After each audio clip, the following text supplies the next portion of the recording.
Hello friend, आज की video में बात करने वाले अपने यूनिट सेकंड के इंपॉर्टेंट क्वेश्चन उसके सॉल्यूशन के बारे में। आप सभी के काफी सारे डिमांड्स आ रहे थे, कमेंट्स आ रहे थे, सर हमारे इंपॉर्टेंट क्वेश्चन सॉल्यूशन जो जल्द से जल्द हमें प्रोवाइड कर दीजिए। तो यहाँ पे आज बात करने वाले अपने आईपीसी के इंपॉर्टेंट क्वेश्चन उसके सॉल्यूशन के बारे में। और जो यहाँ पे मैं क्वेश्चन देने वाला हूँ वो 7 साल के प्रीवियस ईयर क्वेश्चन पेपर से क्वेश्चन सारे यहाँ पे मैंने मेंशन किए हैं। तो यहाँ पे जो मैं क्वेश्चन आपको बताने वाला हूँ और उसके आंसर बताने वाला हूँ 2017 से लेकर 2024 तक के क्वेश्चन पेपर में जितनी बार क्वेश्चंस आए हैं उसको मैं डिस्कस करने वाला हूँ। मतलब कि 7 साल के क्वेश्चन पेपर से यहाँ पे सारी चीजें सॉल्व कराने वाला हूँ। सबसे पहले जो सॉल्व करने वाले 7 नंबर के जो आपके एग्जाम में 7 और 10 नंबर में क्वेश्चन एग्जाम में आने वाले, तो लॉन्ग क्वेश्चन सॉल्व कर लेंगे तो आपके शॉर्ट जो है इजी हो जाएंगे। तो यहाँ पे सबसे पहला जो सुपर डुपर क्वेश्चन दिया गया है, what are the different method of calculation of isotonicity. Isotonicity को कैलकुलेट करने के लिए कौन कौन से मेथड हमारे दिए गए थे उसको आपको यहाँ पे डिस्क्राइब करने हैं। और ये एग्जाम में हमारे 10 नंबर में आते हैं। तो आपको यहाँ पे दो चीजें भी पूछ सकती है, एक चीज और पूछ सकती है कि कैसे टोनोसिटी को एडजस्ट करेंगे। मतलब कि पूछ सकता है what is the adjustment of isotonicity. Isotonicity को एडजस्ट करने के लिए कौन कौन से हमारे मेथड दिए गए थे, कौन कौन से हमारे कैलकुलेशन दिए गए हैं, उसको भी पूछ सकता है एग्जाम में। तो मैं दोनों को सॉल्व कराऊंगा, एक क्वेश्चन से आपको दो चीजों के फायदे होने वाले हैं। तो आइए बात करते हैं। सबसे पहले आप यहाँ पे लिखेंगे कि आइसोटोनिसिटी होती क्या है, फिर उसके बाद आप मेथड के बारे में बताएंगे, ठीक है। पहले यहाँ पे बात करेंगे आइसोटोनिक का मतलब होता क्या है। आइसोटोनिक जो हमारा दो वर्ड से मिलकर बना होता है, आइसो और टोनिक। आइसो का मतलब होता है सेम और टोनिक का मतलब होता है टोनिसिटी, या बोल सकते हैं इसको आप कंसंट्रेशन या अमाउंट भी बोल सकते हैं। एक ऐसा सोल्यूशन जिसकी टोनिसिटी हमारे बॉडी फ्लूइड की टोनिसिटी से बराबर होता है उसको बोलते हैं आइसोटोनिक सोल्यूशन बोलते हैं। तो यहाँ पे लिखा है दो solution which have the same tonicity as the body fluid is called. तो आइसोटोनिसिटी एक ऐसा सॉल्यूशन जिसकी टोनिसिटी हमारे बॉडी फ्लूइड मतलब कि ब्लड की टोनिसिटी के बराबर रहेंगे या टीयर की टोनिसिटी के बराबर रहेंगे, उसको हम क्या बोलते हैं, आइसोटोनिक सॉल्यूशन बोलते हैं। तो आई होप आपको यहाँ तक की सारी चीजें समझ में आ गई होंगी। अब देखिए इसी को मैं डायग्राम से डिस्क्राइब करना चाहता हूँ। जैसे मान लीजिए कि ए आपके पास एक आई ड्राफ है, ए आई ड्राफ है। इस आई ड्राफ की अब टोनिसिटी मान लीजिए कि हमारा 0.9 हो गया, ठीक है। अब हमारा जो ब्लड होता है, ब्लड मान लीजिए है, ब्लड की भी टोनिसिटी 0.9 ही होता है, 9% वेट बाई वॉल्यूम होता है। अगर दोनों की टोनिसिटी क्या हो रहती है, इक्वल रहती है, मतलब कि जो हमारा आई ड्राफ है इसकी टोनिसिटी भी 0.9% वेट बाई वॉल्यूम है, और हमारा जो है ब्लड है उसकी भी टोनिसिटी कितनी है, 0.9% है। या हमारे जो आपका टीयर है, आंसू है, उसकी भी टोनिसिटी 0.9% वेट बाई वॉल्यूम ही है, वो हमारा क्या कहलाएगा, आइसोटोनिक सॉल्यूशन कहलाएगा। समझ गए इतनी सारी चीजें। बस आपको एक पॉइंट यहाँ पे याद रखना है, जो हमारा ब्लड होता है मतलब कि जो बॉडी फ्लूइड होता है, बॉडी फ्लूइड की जो टोनिसिटी होती है वो 0.9% वेट बाई वॉल्यूम NaCl के बराबर होती है। इतना आपको रट लेना है।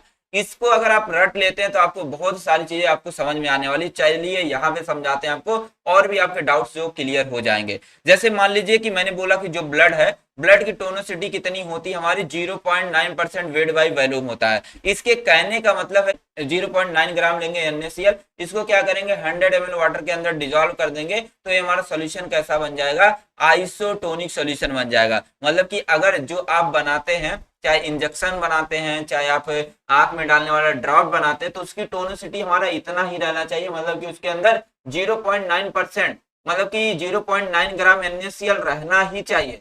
क्यों रहना चाहिए, क्योंकि हमारा जो ब्लड होता है या हमारे जो टीयर्स होते हैं उसकी tonicity 0.9% weight by volume NaCl के बराबर होती है। अगर मान लीजिए कि किसी कारण बस हमारा जो टोनिसिटी होती है वो हमारा कम हो जाता है, तब भी हमारे ब्लड सेल्स क्या होने लगेंगे, खराब होने लगेंगे, ठीक है। या उससे ज्यादा हो जाता है तो उस कंडीशन में भी हमारी ब्लड सेल क्या होने लगेंगी, खराब हो जाएंगी। अब देखिए यहाँ पे दो चीजें समझनी है। अगर मान लीजिए कि हमारा जो ब्लड है उसकी टोनिसिटी हमारी क्या हो जाती है, कम हो जाती है, उसकी टोनिसिटी क्या होती है 0.9% वेट बाई वॉल्यूम से कम हो जाती है, मान लीजिए 0.6% वेट बाई वॉल्यूम हो गया। इसके कहने का मतलब है कि जो हमारा आई ड्रॉप है उसमें 0.6 ग्राम NaCl ही हमारा है, तो वो हमारा जो आई ड्रॉप है कैसा है, हाइपोटोनिक है, हाइपोटोनिक सोल्यूशन है। अगर उस हाइपोटोनिक सोल्यूशन को आप लेते हैं, हाइपोटोनिक सोल्यूशन को लेते तो वो आपके बॉडी में जाने के बाद क्या करेगी, आपके ब्लड सेल को क्या करेंगे, मार देंगी। अब देखिए दूसरा यहाँ पे आपको फंडा समझना है। मान लीजिए कि हमारा जो आई ड्रॉप बना है उसकी टोनिसिटी मान लीजिए कि 0.9 से क्या हो गई, ज्यादा हो गई, कितना हो गई, 2% वेट बाई वॉल्यूम हो गया। इसके कहने का मतलब है 2 ग्राम हमारा NaCl हो गया हमारे आई ड्रॉप के अंदर। तो वो हमारा जो सोल्यूशन बना है, मतलब आई ड्रॉप बना, वो कैसा बना है, हाइपरटोनिक बना है, हाइपरटोनिक सोल्यूशन बनेगा। अगर हाइपरटोनिक सोल्यूशन को अगर आप अपने बॉडी के अंदर ले लेते तो वो क्या करेगा, हमारे बॉडी के जो सेल्स होने रहेंगे उसको क्या करेगा, रप्चर कर देगा, खराब कर देगा, स्वेल करा देगा या तो श्रिंक करा देगा। तो ये सारे प्रॉब्लम्स होने लगते हैं। तो आई होप आपको पता चल गया होगा। बस आपको रटना क्या है कि हमारा जो आइसोटोनिक सोल्यूशन रहते हैं उसकी tonicity 0.9% weight by volume NaCl के बराबर रहेगा। तो वो हमारा जो क्या रहेगा, आइसोटोनिक सोल्यूशंस रहेंगे। तो आई होप आपको यहाँ तक की सारी चीजें समझ में आ गई होंगी। तो वही सारी चीजें नीचे भी लिखी गई, इसको देख के यहाँ पे आप लिख सकते हैं। अब देखिए बात करते हैं यहाँ पे मेजरमेंट ऑफ टोनिसिटी के बारे में। मान लीजिए कि मैंने क्या किया कि एक बनाया आई ड्रॉप बनाया। अब मैंने ये आई ड्रॉप बनाया, तो अब मैंने आपसे बोल दिया कि अब आप चेक करके बताओ कि हमारा जो आई ड्रॉप है वो हमारा कैसा बना है, आइसोटोनिक बना कि हाइपरटोनिक बना कि हाइपोटोनिक बनेगा।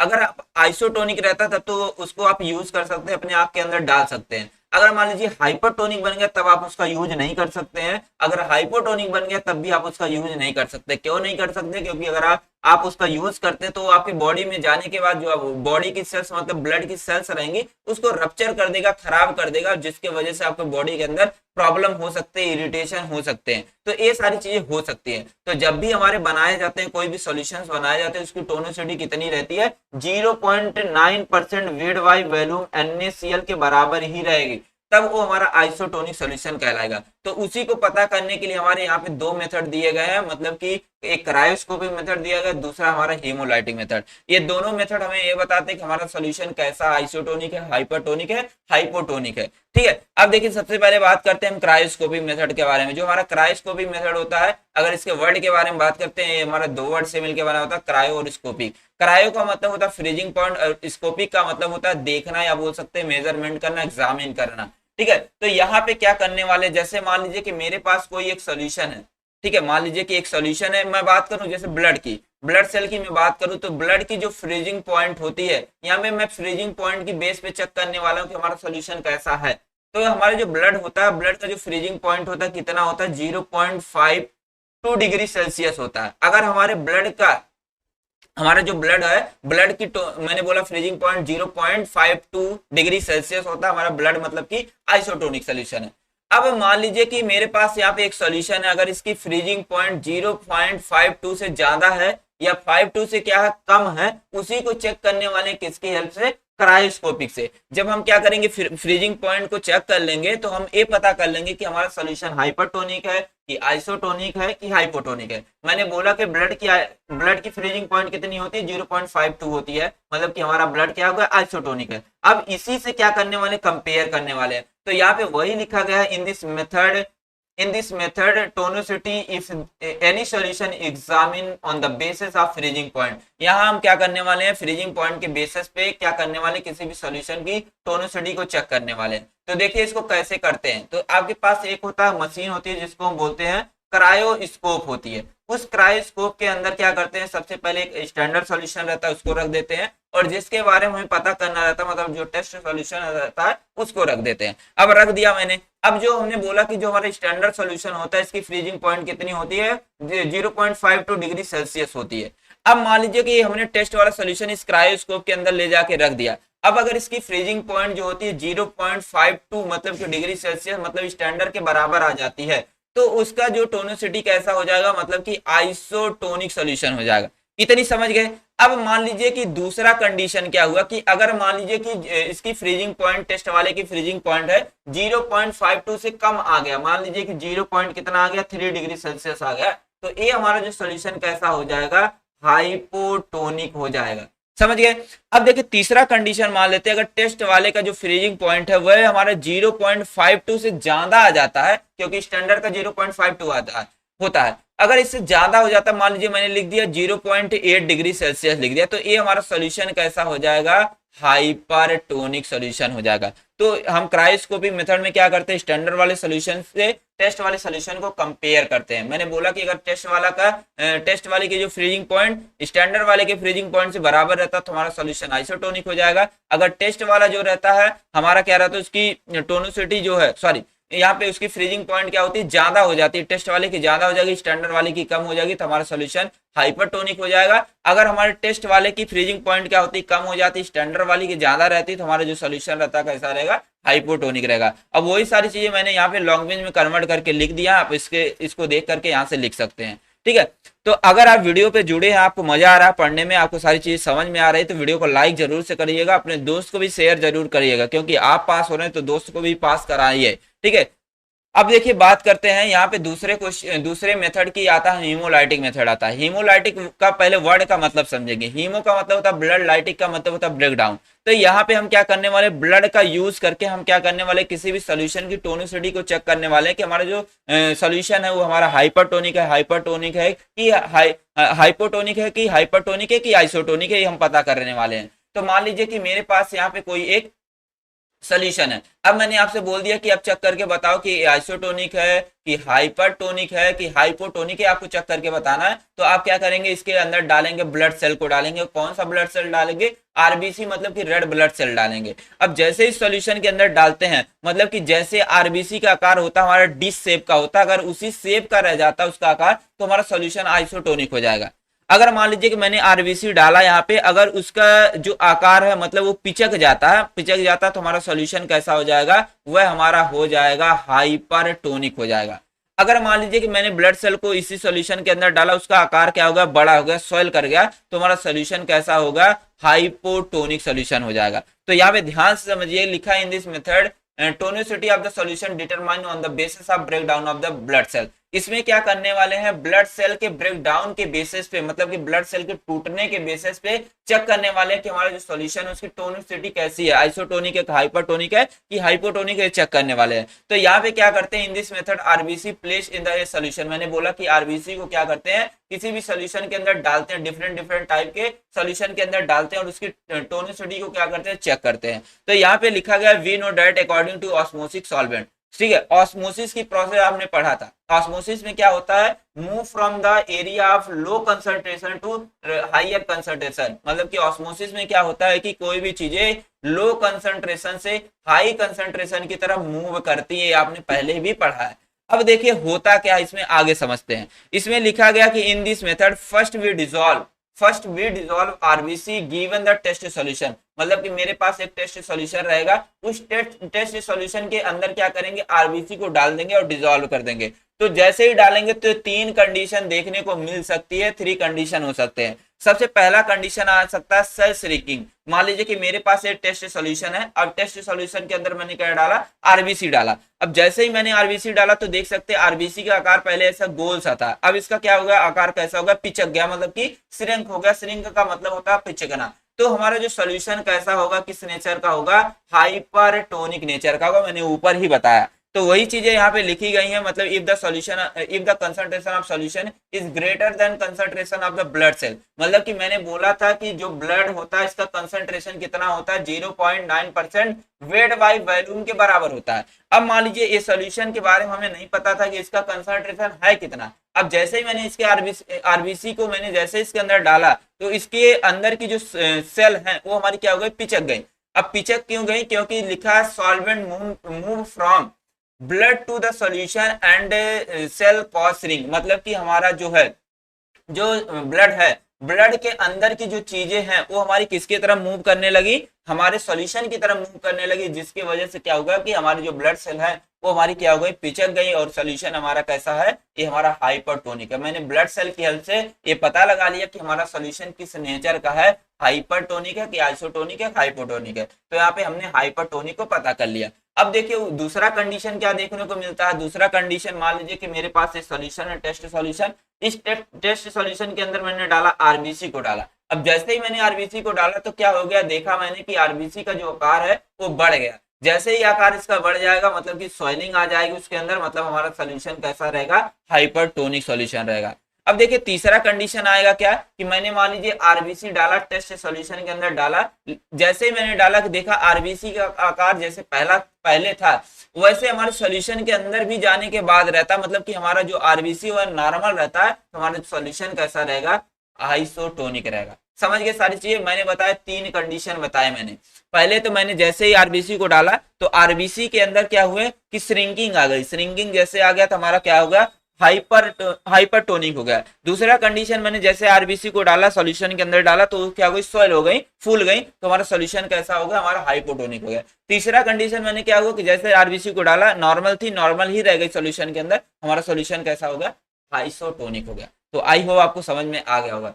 अब देखिए यहाँ पे दिया गया है आपके एग्जाम के लिए वेरी इंपॉर्टेंट है। आपने अभी तो देख लिया मेथड कौन कौन से यूज किए जाते हैं आइसोटोनिक सॉल्यूशन को मेजर करने के लिए, पता करने के लिए। पहला हमारा क्रायोस्कोपी मेथड, दूसरा आ जाता है हिमोलाइटिक मेथड। अब देखिए मैंने बोला था कि ये भी क्वेश्चन आपके एग्जाम में पूछा जा सकता है, calculation and method of adjusting isotonicity. Isotonicity को कैसे आप एडजस्ट करेंगे। जैसे मान लीजिए कि आपके पास अगर कोई भी हाइपरटोनिक सॉल्यूशन है या आपके पास हाइपोटोनिक सॉल्यूशन है, उसको कैसे आप आइसोटोनिक बनाएंगे, मतलब कि हाइपरटोनिक को आइसोटोनिक कैसे बनाएंगे, हाइपोटोनिक को आइसोटोनिक सॉल्यूशन कैसे बनाएंगे, इसी को देखने वाले हैं। जैसे मान लीजिए कि अगर आपने घर में शरबत बनाई, अब शरबत आपकी हो गई बहुत ही मीठी हो गई, बहुत ही स्वीट हो गई, तो आप उसको हल्का कैसे करेंगे। या दूसरा कंडीशन क्या हो सकता है, अगर आपने शरबत बनाया तो आपकी शरबत क्या हो गई, बहुत ही हल्की हो गई, कम हो गई, फीकी हो गई, तो उस कंडीशन में उसको मीठा कैसे करेंगे वो देखने वाले हैं। तो इसी का इसका भी कॉन्सेप्ट सेम है। अगर हमारा कोई भी सॉल्यूशन है हाइपरटोनिक है तो उसको आइसोटोनिक कैसे बनाएंगे, अगर कोई भी सॉल्यूशन हाइपोटोनिक है उसको आइसोटोनिक कैसे बनाएंगे, ये देखने वाले हैं। तो वही 2 मेथड से यूज करने वाले, एक पहला आता है क्लास फर्स्ट आता है जो हमारा यूज किया जाता है हाइपोटोनिक सॉल्यूशन के लिए किया जाता है। तो हाइपोटोनिक में एक क्रायोस्कोपी मेथड से करते हैं, दूसरा हमारा सोडियम क्लोराइड इक्विवेलेंट मेथड से करते हैं। दूसरा आ जाता है हमारा क्लास सेकंड आ जाता है, इसमें हम हाइपरटोनिक सॉल्यूशन के लिए यूज करते हैं, मतलब कोई भी सॉल्यूशन हमारा अगर हाइपरटोनिक है उसको आइसोटोनिक बनाना तो क्लास सेकंड वाला यूज करेंगे। अगर कोई भी सॉल्यूशन हमारा हाइपोटोनिक अगर उसको आइसोटोनिक बनाना, क्लास फर्स्ट मेथड हम यूज करने वाले, समझ गए। तो हमारा क्लास सेकंड जो होता है इसमें 2 आते हैं, एक हमारा वाइट वेकर्ड मेथड आता है, दूसरा हमारा स्प्रारुल मेथड आ जाता है। तो दोनों के बारे में देखेंगे। सबसे पहला आता है हमारा क्लास फर्स्ट मेथड आता है। मैंने बोला क्लास फर्स्ट मेथड कब यूज किए जाते हैं, जब हमारा सोल्यूशन कैसा रहेगा, हाइपोटोनिक सोल्यूशन रहेगा, तब इसका यूज किया जाता है। तो इसमें आ जाता है पहला क्रायोस्कोपिक मेथड आ जाता है। मैंने बोला था क्रायोस्कोपिक का मतलब होता है क्या करने वाले, जो सोल्यूशन है उसकी फ्रीजिंग पॉइंट के बेसिस पे क्या करने वाले, उसकी टोनिसिटी को मैंने चेक किया था ऊपर। मैंने मान लीजिए कि कोई भी ये सोल्यूशन है, इसकी जो फ्रीजिंग पॉइंट है 0.52 रहती है, सोल्यूशन हमारा आइसोटोनिक है, मतलब कि इसके अंदर हमें इसकी टोनिसिटी एडजस्ट करने की, मेंटेन करने की जरूरत नहीं है। अब मान लीजिए कि मेरे पास एक सॉल्यूशन और है जिसकी फ्रीजिंग पॉइंट कितना है, 0 पॉइंट मान लीजिए 3 है, मतलब कि 0 पॉइंट से कम है, तो इसको आइसोटोनिक कैसे बनाएंगे, मतलब कि एक तरीके का ये क्या है, हाइपोटोनिक सॉल्यूशन है, इसको अब आइसोटोनिक कैसे बनाएंगे यही हम देखने वाले हैं। तो यहाँ पे क्या करने वाले, लिखा गया in this method we adjust freezing point, मतलब कि अगर कोई भी सॉल्यूशन हाइपोटोनिक है या हाइपरटोनिक है उसकी फ्रीजिंग पॉइंट को क्या करेंगे, मेंटेन करेंगे। कितना मेंटेन करेंगे, 0.52 डिग्री सेल्सियस करेंगे। अब कैसे करते हैं, बाय एडिंग NaCl, NaCl को ऐड करके। मान लीजिए कि मैंने बोला कि क्रायोस्कोपिक मेथड कब यूज होता है, कि कोई भी सॉल्यूशन अगर हमारा हाइपोटोनिक है तब यूज किया जाता है। तो यहाँ पे ए वाला हमें कॉन्सेप्ट यहाँ पे समझना ही नहीं है, हाइपर वाला हमें यहाँ पे समझना नहीं, बस हमें क्या करना, हाइपो वाला सॉल्यूशन को समझना है। जैसे मैंने बोला, ध्यान समझिएगा, मान लीजिए मैंने बोला कि एक सॉल्यूशन है जिसकी फ्रीजिंग पॉइंट कितना 0.3 मैंने लिख दिया, मतलब कि सॉल्यूशन कैसा हो गया, हमारा हाइपोटोनिक सॉल्यूशन है। अब इस हाइपोटोनिक को आइसोटोनिक बनाएंगे कैसे, तो बनाने के लिए क्या करते हैं, इसके अंदर हम डालते हैं NaCl डालते हैं। NaCl क्यों डाल रहे हैं, क्योंकि हमारा हाइपोटोनिक सॉल्यूशन है, और मैंने बोला था हाइपोटोनिक सॉल्यूशन एक ऐसे सॉल्यूशन होती है जिसकी टोनिसिटी 0.9% वेट बाई वॉल्यूम से क्या होता है, कम होता है। तो जब कम होगा तो इसके अंदर क्या करेंगे, डालेंगे हम NaCl डालेंगे, और तब तक डालेंगे जब तक इसकी फ्रीजिंग पॉइंट कितना ना आ जाए, 0.532 ना आ जाए, तब तक क्या करेंगे, NaCl को ऐड करते रहेंगे। अब जैसे ही आ जाएगा तो मतलब कि हमारा जो सोल्यूशन है अब कैसा बन गया, हाइपोटोनिक से कैसा बन जाएगा, आइसोटोनिक बन जाएगा। तो यहाँ पे फार्मूला यूज कर सकते हैं, weight percentage equal to 0.52 minus a upon d करके, इस फार्मूले का यूज करके आप क्या करेंगे, उसको कैलकुलेट कर लेंगे कि कितने NaCl की जरूरत पड़ने वाली। अब देखिए यहाँ पे लिखा वेयर लिखा है, मतलब W इक्वल टू आपका जो दिया है अमाउंट ऑफ एडजस्टेड सब्सटेंस, मतलब कि NaCl यहाँ पे हम कितना यूज करना हमें ये आपको लिखना है। ए इक्वल टू दिया है freezing point of 1% solution of unadjusted solution. दूसरा बी दिया गया freezing point of 1% solution of adjusted substance. यहाँ पे देखिए क्वेश्चन को सॉल्व करेंगे आपको समझ में आ जाएगा। दिया है for 1% solution of cocaine hydrochloride, मतलब कि कोकीन जो कोकीन हाइड्रोक्लोराइड है वो हमारा 1% का सोल्यूशन है, तो वो हमारा सोल्यूशन कैसा रहेगा, तो हम 1% का जाहिर सी बात हमारा कैसा रहेगा, वो हमारा हाइपरटोनिक सोल्यूशन रहेगा। तो हाइपरटोनिक सोल्यूशन रहेगा मतलब कि इसकी जो फ्रीजिंग पॉइंट कितनी रहेगी, 0.58 रहेगी। फार्मूला ऊपर मैंने बताया था, उसका यूज करेंगे तो W परसेंटेज इक्वल टू क्या हो जाएगा, 0.53 हो जाएगा। 0.53 हमारा कहाँ से आया, हमारा आया जो हमारा NaCl होता है उसका कितनी होती है, कितना होता है फ्रीजिंग पॉइंट, मैंने ऊपर ही बताया था 0.53 होती है, तो 0.53 यहाँ पे रख लेंगे। और यहाँ पे देख लीजिए दिया गया हमारा क्या, 0.9 दिया गया, किसका, कोकीन हाइड्रोक्लोराइड का दिया गया, यहाँ पे आप लिख लेंगे। और यहाँ पे 0.58 मतलब कि जो हमारा अगर 1% NaCl हम यूज कर रहे हैं इसके अंदर, कोकीन के अंदर, तो उसकी फ्रीजिंग पॉइंट कितना हो जाएगा, 0.58 हो जाएगा। तो नीचे लिख लेंगे, तो अब दोनों को डिवाइड कर लेंगे, जो भी आएगा इसका हमारा आंसर आ जाएगा। यहाँ पे देख सकते हैं लिखा गया W इक्वल टू लिखा 0.74 या लिख सकते हैं 0.74 ग्राम इन 100 ml, मतलब कि 0.74 ग्राम लेंगे क्या, NaCl लेंगे, इसको डिजोल्व कर देंगे 100 ml वाटर के अंदर। तो ये हमारा जो कोकीन का जो हमारा सोल्यूशन है ये हमारा बन जाएगा आइसोटोनिक सोल्यूशन बन जाएगा, किससे, हाइपरटोनिक से बन जाएगा। अब देखिए दूसरा मेथड आता हमारा सोडियम क्लोराइड इक्विवेलेंट मेथड, मतलब कि इसमें क्या करने वाले, कोई भी सॉल्यूशन अगर हमारा हाइपोटोनिक है तो उसमें क्या करेंगे, हम ऐड करेंगे किसको, NaCl को ऐड करके उसको क्या बना देंगे, आइसोटोनिक सॉल्यूशन बना देंगे। तो यहाँ पे एक फार्मूला आपको यूज करना होगा, इज इक्वल टू 70 मल्टीप्लाई लीसो अपॉन एम। तो यहाँ पे लीसो जो एक लीसो वैल्यू होती है, जो कांस्टेंट जो आपके फार्मूले में दिया रहेगा, सॉरी जो आपके क्वेश्चन रहेंगे उसमें दिए रहेंगे, M is equal to molecular weight हो जाएगा, और ए इज इक्वल टू होगा NaCl कितना रिक्वायरमेंट है इसको आइसोटोनिक बनाने के लिए। अब देखिए क्लास सेकंड आता है, क्लास सेकंड जो हमारे होते हैं ये हमारे हाइपरटोनिक सोल्यूशन के लिए यूज किए जाते हैं। इसमें क्या करते हैं, वाटर को ऐड करके हम उसको क्या करते हैं, आइसोटोनिक सोल्यूशन बनाने का काम करते हैं। पहला आता है हमारा वाइड वैकल्ड मेथड आता है, दूसरा हमारा आता है स्पार्ल मेथड आता है। वाइड वैकल्ड में क्या करते हैं, इसमें बस फार्मूले ही दिए गए हैं, equal to W into E multiply दिया गया 111.1 दिया गया है, ये फार्मूला यूज कर लेंगे। और इसका क्या चीजें यहाँ पे सारी चीजें लिखी गई हैं, नहीं वीडियो बहुत ही लॉन्ग हो जाएगी, सारी चीजें बताऊंगा, ठीक है, तो इसको यहाँ से कर लीजिएगा। अब देखिए बात करते हैं, हमारे जो दूसरा क्वेश्चन आ जाता है, पूछा गया what are anti caries, anti caries होते क्या है। फिर आगे पूछा गया explain the role of fluoride in dental caries, और डेंटल कैरीज में फ्लोराइड का क्या यूज है इसके बारे में आपको यहाँ पे बताने हैं। तो सबसे पहले आप क्या लिखेंगे कि एंटी कैरीज एजेंट होते क्या है। तो आइए समझते हैं, एंटी का मतलब क्या होता है, अपोज होता है, एंटी का मतलब होता है अपोज, कैरीज का मतलब होता है कैविटी बोल सकते हैं या बोल सकते हो डीके बोल सकते हैं। जब हमारे दांत के अंदर गैप हो जाता, खाली जगह हो जाता, तो उस कंडीशन को क्या बोलते हैं, कैविटी बोलते हैं। कैविटी कहने का मतलब ऐसे गैप नहीं जैसे मेरे अंदर दिख रहे हैं, ऐसा नहीं, ठीक है। जब मान लीजिए कि ये हमारे दांत है, अब दांत के अंदर ऐसे क्या हो जाता है, गैप हो जाता है, बैक्टीरिया क्या करते हैं उसको गैप बना देते हैं, जो कैल्शियम रहता है, इनेमल रहता है, उसको खा जाते हैं, तो क्या हो जाता है, कैविटी हो जाती है। तो उसी कैविटी को ठीक करने के लिए जो मेडिसिन यूज की जाती है, जो एजेंट यूज किए जाते हैं, उसको बोलते हैं क्या, एंटी कैरीज बोलते हैं। तो वही लिखा है, these are those substance which use in the treatment of dental caries और डेंटल डीके। तो ऐसे सब्सटेंस जो क्या करते हैं, डेंटल कैरीज को ठीक करते हैं, उसको क्या बोलेंगे हम, एंटी कैरीज एजेंट बोलते हैं। अब देखिए समझते हैं कि एंटी कैरीज एजेंट हमारे काम कैसे करते हैं। पहले समझेंगे कि एंटी कैरीज कैरीज हमें होती कैसे, कैविटी होती कैसे। जैसे मान लीजिए कि आपने रात को खाया, चॉकलेट खाया, अब रात में आपने चॉकलेट खा लिया, चॉकलेट खाने के बाद आप सो गए बिना पानी पिए, तो क्या होता है, कुछ टाइम बाद बैक्टीरिया क्या होती है, इस तरीके से आपके दांत के अंदर ग्रो होना स्टार्ट हो जाती है। अब बैक्टीरिया क्या करती है, जो आपके चॉकलेट के अंदर शुगर था, उस शुगर को यूटिलाइज करके उसको क्या बना देगी एसिड में कन्वर्ट कर देगी। अब आपको पता है एसिड जो होती है हमारी बॉडी के लिए खतरनाक होती है। अब वो एसिड क्या करती है, आपके दांत को जो सरफेस होता है, ऊपर की जो लेयर होती है, धीरे धीरे उसको क्या करेगी, खराब कर देगी, और एक कंडीशन ऐसा आ जाएगा, इस तरीके से गैप आपके दांत के अंदर हो जाएगा, और जिसको बोलते हैं कैविटी बोलते हैं। अब इसी कैविटी को ठीक करने के लिए जो मेडिसिन देते हैं उसको बोलते हैं एंटी कैरीज बोलते हैं। तो वही लिखा गया कि व्हेन यू ईट और drink food particle and sugar, जब आप क्या करते हो, कोई भी चीजें खाते हैं या शुगर खाते हैं, ठीक है, खाने के बाद क्या होता है कि अगर आप पानी पीना भूल जाते हैं या बिना वैसे ही किए आप खा के सो गए, फिर क्या होता है, उसके अंदर बैक्टीरिया ग्रो हो जाती है आपके मुंह के अंदर। वो बैक्टीरिया क्या करती है, जो भी शुगर रहते हैं या फूड के अंदर जो भी शुगर के पार्टिकल्स रहते हैं, उसको क्या करेगी, उसको कन्वर्ट कर देती है, किसके अंदर कन्वर्ट कर देती है, एसिड के अंदर कन्वर्ट कर देती है। अब वो एसिड क्या कर देता है, आपके जो इनेमल होते हैं, जो आपका व्हाइट व्हाइट पार्ट दिख रहा है, उसका क्या करता है, डीकैल्सिफिकेशन कर देता है, मतलब कि वहां से जो कैल्शियम होता है उसको लॉस करवा देता है। अब क्या हो जाता है, वहां पे एक छोटा सा होल्स हो जाता है जिसको हम क्या बोलते हैं, कैविटी बोलते हैं या कैरीज बोलते हैं। समझ गए यहाँ तक की सारी चीजें। अब देखिए आगे बात करते हैं, चलते हैं यहाँ पे।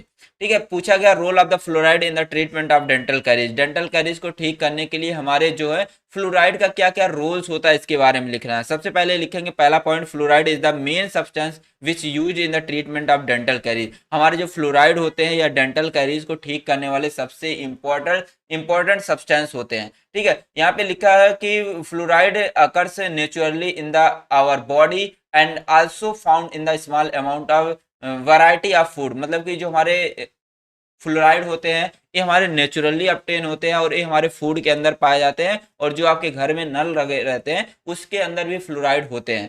फिर यहाँ पे लिखा है fluoride help to make tooth enamel stronger and more resistant to cavity. मतलब कि जो हमारे फ्लोराइड होते हैं ये क्या करते हैं, हमारे दांत को जो इनेमल रहता है उसको मजबूत बनाते हैं, और जो कैविटी होती है कैविटी होने से रोकते हैं, हमारे फ्लोराइड लिखते हैं।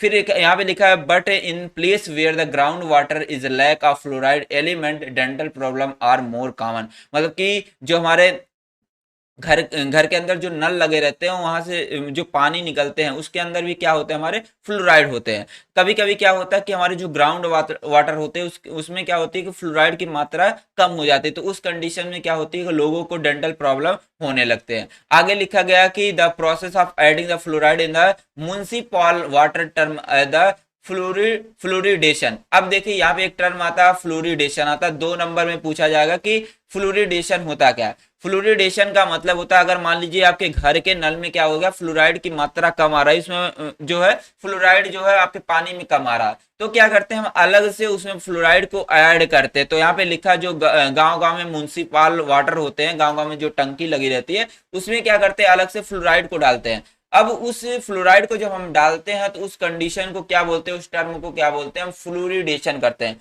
फ्लोराइड को ऐड करने की प्रोसेस क्या कहलाई, हमारी फ्लोरिडेशन कहलाती है। और यहाँ पे लिखा है optimum level of fluoride drinking water, मतलब कि जो हम पानी पीते हैं उसमें 0.7 मिलीग्राम पर लीटर होना चाहिए। मतलब कि 1 मिलीलीटर में 0.7 mg हमारे क्या होने चाहिए, हमारे फ्लोराइड की मात्रा होनी चाहिए। अगर इससे कम रहती है तो हमें क्या होने लगेंगे, हमें डेंटल कैरीज की प्रॉब्लम होने लगेगी। अब देखिए यहाँ पे आगे लिखा गया एडमिनिस्ट्रेशन ऑफ फ्लोराइड, मतलब कि फ्लोराइड को कैसे कैसे आप ले सकते हैं। पहला हमारा आता है टॉपिकल। टॉपिकल मतलब कि आप 2% का सॉल्यूशन आप टॉपिकल मतलब कि दांत में लगाने के लिए यूज कर सकते हैं, जैसे ब्रश के रूप में इसका यूज कर सकते हैं। और 2.2 mg आप सोडियम फ्लोराइड जो होता है एज ए टेबलेट के रूप में यूज इसका कर सकते हैं, मतलब कि सिस्टमिक के रूप में इसका यूज कर सकते हैं। ठीक है, अब देखिए बात किया गया है तीसरे क्वेश्चन की। यहाँ पे तीसरा क्वेश्चन जो दिया गया है, डिफाइन इलेक्ट्रोलाइट। इलेक्ट्रोलाइट क्या होते हैं, right composition of important physiological ion, मतलब कि कौन कौन से इंपॉर्टेंट फिजियोलॉजिकल आयंस हमें पढ़ने हैं। Describe the function of sodium fluoride potassium calcium and major electrolyte. मतलब कि यहाँ पे आपको क्या करना है, जो हमारे सोडियम दिए गए, पोटेशियम दिए गए, कैल्शियम है, जो एक तरीके का मेजर इलेक्ट्रोलाइट्स होते हैं, इसको आपको पूरा डिटेल में लिखना है। इसके फंक्शन के बारे में, ये होते क्या, इसके फिजियोलॉजी के बारे में आपको लिखने हैं। अब देखिए यहाँ पे इस तरीके से भी क्वेश्चन पूछा जा सकता है, इस तरीके से भी, इस तरीके से भी, 3 तरीके से क्वेश्चन यहाँ पे पुट अप हो सकते हैं आपके एग्जाम में, और ये हर क्वेश्चन पेपर में देखने को मिलते ही मिलते हैं। तो इसको आप अच्छे तरीके से रट के ही जाएंगे। तो सबसे पहले समझते हैं इलेक्ट्रोलाइट होते क्या है। इलेक्ट्रोलाइट समझेंगे, फिर उसके बाद सारी चीज जितने भी यहाँ पे मेजर इलेक्ट्रोलाइट दिए गए सभी के बारे में डिटेल में समझने वाले हैं। तो यहाँ पे समझेंगे जो हमारा इलेक्ट्रोलाइट होता है 2 वर्ड से मिलकर बना होता है, इलेक्ट्रो और लाइट। इलेक्ट्रो का मतलब होता है इलेक्ट्रिसिटी और लाइट का मतलब होता है ब्रेक डाउन। तो हमारे इलेक्ट्रोलाइट एक ऐसे सब्सटेंस होते हैं जो हमारे बॉडी फ्लूइड में जाने के बाद अपने आयंस में टूट जाते हैं, उसको बोलेंगे इलेक्ट्रोलाइट। अब ध्यान से समझिएगा, जैसे मान लीजिए ये हमारी ब्लड वेसल्स है। अब ब्लड वेसल्स है, आप मान लीजिए खाया आपने क्या, NaCl, आपने नमक लिया। अब नमक आपने खाया तो नमक गया आपके बॉडी फ्लूइड में, मतलब कि ब्लड में जाएगा। अब ये मतलब कि ब्लड में जाने के बाद अगर अपने आयंस में टूट जाता है, मतलब कि Na पॉजिटिव और Cl निगेटिव में टूट जाएगा, और यही Na पॉजिटिव और Cl निगेटिव क्या कहलाता है, हमारे इलेक्ट्रोलाइट कहलाते हैं। तो लिखा है electrolyte are those substance when they dissolve in water. मतलब कि इलेक्ट्रोलाइट एक ऐसे सब्सटेंस होते हैं जिसको हम क्या करते हैं, किसी भी फ्लूइड मतलब कि वाटर के अंदर डिसॉल्व करते हैं, और ये क्या हो जाता है, break down into charge particles called ion, मतलब कि ये अपने आयंस के फॉर्म में टूट जाते हैं। मतलब मैंने बोला कि मान लीजिए आपके पास वाटर है, इस वाटर के अंदर आपने क्या डाला, NaCl डाला। अब NaCl जैसे ही डाला तो NaCl क्या करेगा, जाएगा इस वाटर के अंदर और अपने Na पॉजिटिव और Cl निगेटिव आयंस में टूट जाएगा, और यही Na पॉजिटिव और Cl निगेटिव क्या कहलाएंगे, हमारे इलेक्ट्रोलाइट कहलाएंगे। जैसे आपने पिया हुआ इलेक्ट्रॉल पिया होगा, इलेक्ट्रॉल को क्या करते हैं, पानी में पहले घोलते हैं, तो जैसे ही पानी में इलेक्ट्रॉल को घोलते हैं तो उसमें जो हमारे आयन, जो हमारे जो मॉलिक्यूल्स रहते हैं वो अपने आयंस में क्या हो जाते हैं, ब्रेक डाउन हो जाते हैं, और उसी को बोलते हैं इलेक्ट्रोलाइट बोलते हैं। तो यहाँ पे हमारे जो इलेक्ट्रोलाइट होते हैं ये क्या करते हैं, हमारे बॉडी की जो होम्योस्टेटिस होती है उसको मेंटेन करती है और हमारे बॉडी को हेल्दी बनाए रखने में हेल्प करता है। अब यहाँ पे बात करते हैं, दो तरीके के हमारे इलेक्ट्रोलाइट दिए गए हैं, एक होते हैं इंट्रासेलुलर इलेक्ट्रोलाइट, एक होते हैं हमारे एक्स्ट्रासेलुलर इलेक्ट्रोलाइट। इंट्रासेलुलर इलेक्ट्रोलाइट एक ऐसे इलेक्ट्रोलाइट होते हैं जो हमारे सेल के अंदर होते हैं। जैसे मान लीजिए कि ये हमारे बॉडी का सेल है, अगर सेल के अंदर मान लीजिए यहाँ पे मैंने लिख दिया क्लोराइड आयन लिख दिया, तो क्लोराइड आयन क्या होगा, एक तरीके का इलेक्ट्रोलाइट हो गया, और ये कहाँ पे हमारा है, सेल के अंदर है, तो इसको क्या बोलेंगे हम, इंट्रासेलुलर इलेक्ट्रोलाइट बोलेंगे। अब दूसरा आ जाता है extra cellular electrolyte. Extra cellular electrolyte एक ऐसे इलेक्ट्रोलाइट होते हैं जो हमारे सेल के बाहर हो जाए, बाहर पाए जाते हैं। जैसे मान लीजिए सेल है, सभी सेल हैं, अब अगर सेल के बाहर बाहर हमारा क्या होगा, इलेक्ट्रोलाइट इस तरीके से प्रेजेंट रहेंगे, मान लीजिए सोडियम इलेक्ट्रोलाइट मैंने दिखा दिया, तो ये हमारा सोडियम इलेक्ट्रोलाइट एक तरीके का क्या हो गया, एक्स्ट्रा सेलुलर इलेक्ट्रोलाइट हो गया। पे हम देखने मेजर इलेक्ट्रोलाइट के बारे में देखने वाले हैं। तो जो हमारे इलेक्ट्रोलाइट होते हैं दो फॉर्म में होते हैं, एक हमारे कटायन के फॉर्म में होते हैं, एक हमारे एनायन मतलब कि नेगेटिव चार्ज जिससे पाए जाते हैं उसके फॉर्म में होते हैं।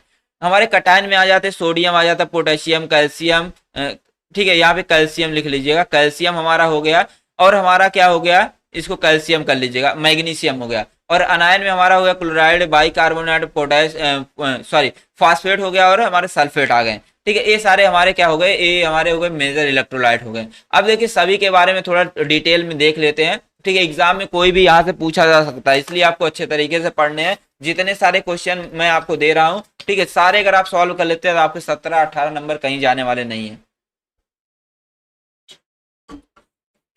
सबसे पहले बात करेंगे सोडियम के बारे में। सोडियम जो होता है एक तरीके का हमारा एक्स्ट्रा सेलुलर इलेक्ट्रोलाइट होता है, मतलब कि ये सेल के बाहर पाया जाता है। ठीक है, और ये जो सोडियम क्लोराइड होता है ये हमारा एक तरीके का एक्स्ट्रा सेलुलर कटायन, मतलब कि इसमें हमारा क्या होता है, पॉजिटिव चार्ज पाया जाता है। और हमारे जो सोडियम होते हैं ये क्या करते हैं, बॉडी फ्लूइड जो होता है हमारे बॉडी के अंदर, ठीक है, उसको बैलेंस करने में हेल्प करता है। और जो हमारे नर्व सिग्नलिंग होती है, मतलब कि अगर कोई भी चीजें है, एक नर्व सेल दूसरे नर्व सेल के पास अगर मैसेज भेज रही है, किसके वजह से, सोडियम के वजह से। जैसे मान लीजिए कि मैंने यहाँ पे टच किया, अब यहाँ मैंने टच किया तो हमारा जो मैसेज कहाँ पे गया, ब्रेन पे गया। कैसे गया कि मान लीजिए मैंने टच किया तो हमारी जो नर्व सेल क्या करेंगी, सोडियम की सहायता से दूसरे नर्व सेल के पास भेजेंगी, दूसरी तीसरे के पास, तीसरी चौथे के पास, ऐसे सभी के पास भेजती हैं, और जिससे क्या होती है, नर्व सिग्नलिंग होती है। और मसल्स फंक्शन में भी क्या करता है, हमारा सोडियम हेल्प करता है। ठीक है, अब देखिए बात करते हैं, अगला दिया गया है, it link with the chloride and bicarbonate ion to regulate acid base balance. मतलब कि हमारे जो सोडियम है ये अगर हमारे क्लोराइड आयन के साथ मिलते हैं या बाइकार्बोनेट आयन के साथ मिलते हैं तो क्या करते हैं, ये हमारे बॉडी के अंदर जो एसिड बेस बैलेंस होता है उसको मेंटेन करने का काम करता है। अगला दिया गया है कि डेली रिक्वायरमेंट्स कितना आपको लेना चाहिए, तो डेली आपको 2 से 5 mg पर डे आपको सोडियम लेनी ही लेनी है। ठीक है, अब देखिए डेली सोर्सेज के बारे में देख लेते हैं, मतलब कि कहाँ कहाँ पे हमारा सोडियम पाया जाता है। तो हमारा सॉल्ट पिकल्स में पाया जाते हैं, मतलब कि जो अचार होते हैं उसमें पाया जाते हैं, पनीर में पाया जाता है, बटर मिल्क में पाया जाता है, फिश में और पल्स में पाया जाता है। अब देखिए बात करते हैं, अगर मान लीजिए कि अगर हमारे बॉडी के अंदर सोडियम की कमी हो गई तो उस कंडीशन को बोलते हैं हाइपर न्यूट्रीमिया बोलते हैं। तो 2 नंबर का क्वेश्चन ये भी है, 2 मार्क्स में पूछा जाता है, हाइपर न्यूट्रीमिया किसको बोलते हैं, हाइपोन्यूट्रीमिया। अगर मान लीजिए कि हमारा सोडियम की मात्रा बढ़ गई तो उसको बोलते हैं हाइपर न्यूट्रीमिया बोलते हैं। अब देखिए बात करते हैं कैल्शियम के बारे में। तो हमारा जो कैल्शियम होता है इस तरीके का एक्स्ट्रा सेलुलर इलेक्ट्रोलाइट होता है, मतलब कि ये एक्स्ट्रा सेलुलर फ्लूइड में पाया जाता है, और ये क्या करता है, हमारी बोन्स को और हमारे दांत को मजबूत बनाता है। और इसका जो मेन रोल है, इसका जो इंपॉर्टेंट फंक्शन है, ये क्या करता है, मसल कंट्रक्शन में हेल्प करता है। मतलब कि जो हमारी मसल्स कॉन्ट्रैक्ट रिलैक्स करती है तो ये कैल्शियम की वजह से करती है। और ब्लड क्लॉटिंग मैकेनिज्म में भी हमारा क्या होता है, कैल्शियम का काफी सारा रोल्स होता है। और डेली रिक्वायरमेंट है, मतलब कि आपको 100 mg आपको डेली इसको लेना रहता है। और इसके जो डाइटरी सोर्सेस है, मतलब कहाँ कहाँ पे पाया जाता है, हमारे मिल्क के अंदर पाया जाता है, ग्रीन वेजिटेबल में पाया जाता है, एग्स में पाया जाते हैं और फिश में पाए जाते हैं। और अगला लिखा गया पॉइंट कि अगर हमारे बॉडी के अंदर कैल्शियम की कमी हो गई तो उस कंडीशन को बोलेंगे हाइपोकैलेमिया बोलते हैं। अगर मान लीजिए कि हमारे बॉडी के अंदर जो कैल्शियम की मात्रा ज्यादा हो गई तो उस कंडीशन को बोलते हैं हम हाइपर कैलेमिया बोलते हैं। समझ गए सारी चीजें। अब देखिए बात करते हैं, आगे दिया गया हमारा यहाँ पे पोटेशियम आयन के बारे में। तो पोटेशियम आयन एक तरीके का हमारा इंट्रासेलुलर इलेक्ट्रोलाइट होता है, मतलब कि ये हमारे इंट्रासेलुलर फ्लूइड के अंदर पाए जाते हैं, मतलब कि सेल के अंदर पाए जाते हैं। और ये जो हमारा पोटेशियम होता है इसका मेन काम है कि ये मसल कॉन्ट्रैक्शन में हेल्प करता है, मतलब कि जो कार्डियक मसल्स हमारी कॉन्ट्रैक्ट रिलैक्स करती हैं ये हमारे पोटेशियम आयन की वजह से करती हैं। और इंपल्स जनरेशन में भी, इंपल्स ट्रांसमिशन में भी हमारा पोटेशियम हेल्प करता है। और डेली रिक्वायरमेंट की बात करते हैं तो आपको जो है 3.5 ग्राम आपको डेली इसको लेना रहता है। और इसके डाइटरी सोर्सेज के बारे में बात करते हैं तो ये हमारे केला के अंदर पाया जाता है, बनाना मतलब जिसको बोलते हैं ऑरेंज में पाया जाता है, बीन्स में पाया जाता है, पोटैटो के अंदर हमारा पाया जाता है, पोटेशियम पाए जाते हैं। अब देखिए बात करते हैं अगले पॉइंट की, अगर हमारे पोटेशियम बॉडी में इसकी कमी हो गई है, मतलब कि पोटेशियम की मात्रा अगर हमारे बॉडी के अंदर कमी हो गई है, ठीक है, अगर हमारे बॉडी के अंदर पोटेशियम की कमी हो गई है तो उस कंडीशन को बोलते हैं हम क्या, हाइपोकैलेमिया बोलते हैं।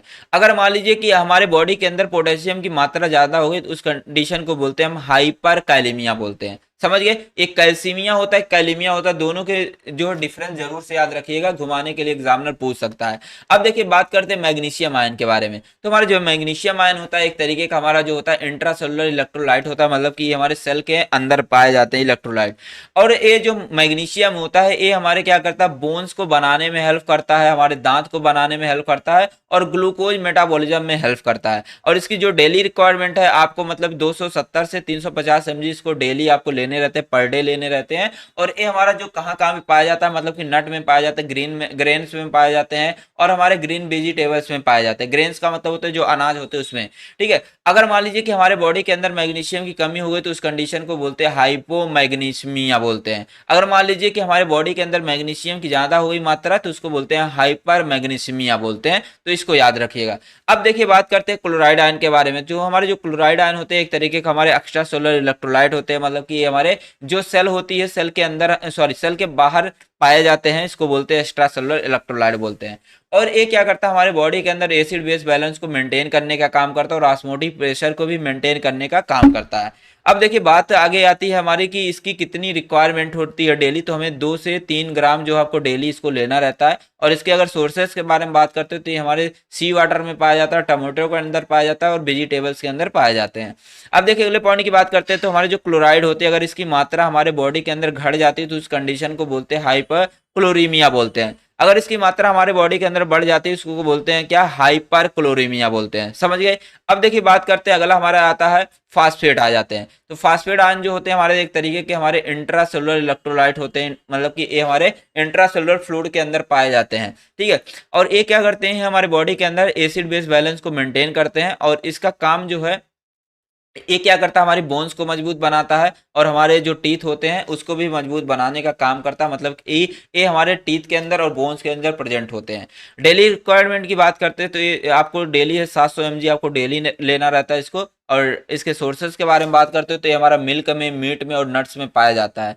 अब देखिए बात करते हैं अगले पॉइंट की, अगर इसकी मात्रा जो है हमारे बॉडी के अंदर घट जाती है तो उसको बोलते हैं क्या, हाइपोफॉस्फेटेमिया बोलते हैं। अगर इसकी मात्रा जो है बढ़ जाती है तो उस कंडीशन को बोलते हैं हाइपर फॉस्फेटेमिया बोलते हैं। तो इसको याद रखिएगा। अब देखिए आगे आ जाते हैं हमारे क्या, बाइकार्बोनेट आयन आ जाते हैं। तो बाइकार्बोनेट आयन जो होते हैं एक तरीके के हमारे एक्स्ट्रा सोलर इलेक्ट्रोलाइट होते हैं, मतलब कि ये हमारे एक्स्ट्रा सोलर फ्लूइड के अंदर पाए जाते हैं। ये क्या करते हैं, हमारे बॉडी के अंदर जो एसिड बेस बैलेंस है उसको मेंटेन करते हैं, अभी आगे देखने वाले भी हैं।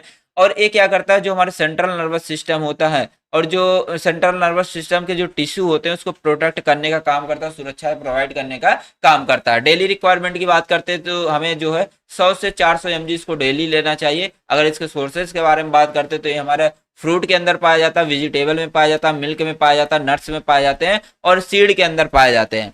अब देखिए मान लीजिए कि अगर हमारे बॉडी के अंदर बाइकार्बोनेट की मात्रा क्या होती है, घट जाती है तो उस कंडीशन को क्या बोलते हैं, मेटाबॉलिक एसिडोसिस बोलते हैं। तो 2 नंबर में पूछा गया है, इसको ध्यान में रखिएगा, अभी आगे सॉल्व करने वाले हैं, ठीक है। अगर मान लीजिए कि अगर हमारे बॉडी के अंदर बाइकार्बोनेट की मात्रा घटी तो उसको बोलेंगे मेटा एसिडोसिस बोलेंगे। अगर बाइकार्बोनेट की मात्रा क्या हो गई, बढ़ गई तो उस कंडीशन को क्या बोलेंगे, मेटाबॉलिक एल्कलोसिस बोलते हैं, इसको याद रखिएगा। अब देखिए बात करते हैं फास्फेट आयन के बारे में। तो हमारे जो फास्फेट आयन होते हैं एक तरीके का एक्स्ट्रा सेलुलर फ्लूइड होते, फ्लूइड में ये हमारे प्रेजेंट होते हैं, मतलब कि एक तरीके के एक्स्ट्रा सेलुलर इलेक्ट्रोलाइट होते हैं।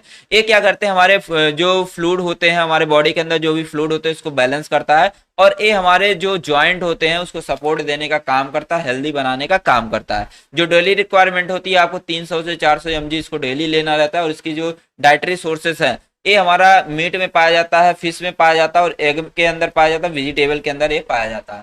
अब देखिए अगला जो हमारा क्वेश्चन पूछा जाता है, पूछा गया what are the dental product and how are they use in dental care, मतलब कि जो डेंटल प्रोडक्ट होते हैं वो क्या हमारे होते हैं, उसकी डिफिनेशन आपको यहाँ पे लिखनी है, और डेंटल केयर में उसको यूज कैसे किए जाते हैं ये लिखना है। फिर आगे पूछा गया discuss the role of fluoride in the treatment of dental caries, और डेंटल कैरीज को ठीक करने के लिए जो हमारा यूज किया जाता है फ्लोराइड, उसके बारे में आपको डिटेल में लिखना है। तो उसको मैंने सॉल्व करा दिया, आप क्वेश्चन नंबर बी जाके देख सकते हैं, मैंने यहाँ पे लिख दिए हैं, तो उसको डिटेल में आप यहीं पे लिखेंगे। ठीक है, फिर पूछा गया use of desensitising agent, desensitising agent का क्या यूज है उसके बारे में लिखना है। तो मैं उसको नहीं बताऊंगा, यहाँ पे जो हमारे फ्लोराइड के बारे में वो वाला जाके आप ऊपर से देख लीजिएगा। यहाँ पे मैं बताने वाला हूँ डेंटल प्रोडक्ट के बारे में।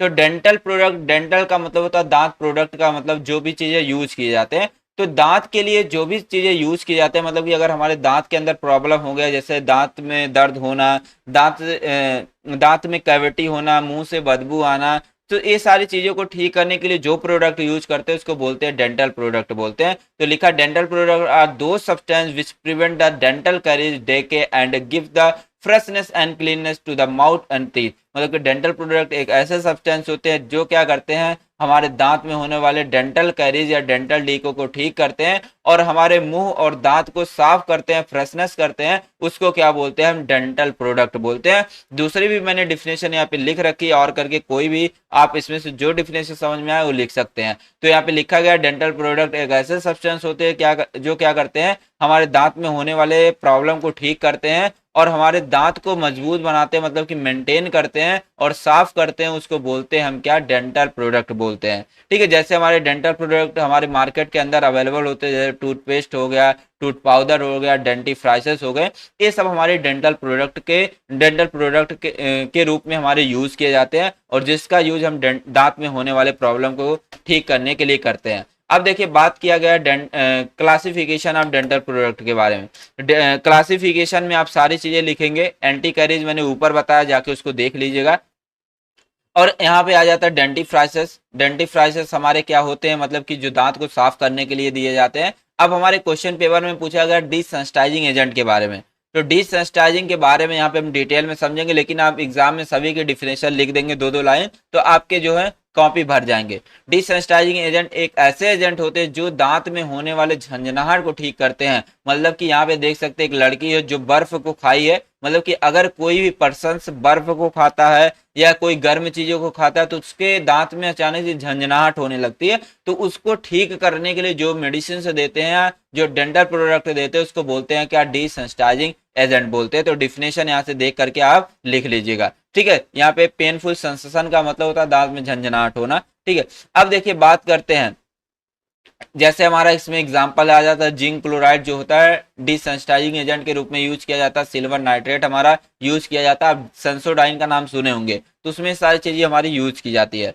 अब देखिए हमारा अगला क्वेश्चन आ जाता है जो दिया गया है, explain physiological acid base balance. यहाँ पे जो है एसिड बेस बैलेंस के बारे में डिटेल में लिखना है, तो 10 नंबर का क्वेश्चन है आपके एग्जाम के लिए। तो यहाँ पे एसिड और बेस के बारे में आप तो जानते ही सबसे पहले, ठीक है, मैंने बताया भी है। ठीक है, तो यहाँ पे आप क्या लिखेंगे, सबसे पहले एसिड बेस बैलेंस होता क्या है। ठीक है, आपको पता है कि हमारे बॉडी के अंदर कुछ ऐसे बॉडी फ्लूइड होते हैं जो हमारे एसिडिक नेचर में होते हैं, कुछ ऐसे होते हैं जो हमारे बेसिक नेचर में होते हैं।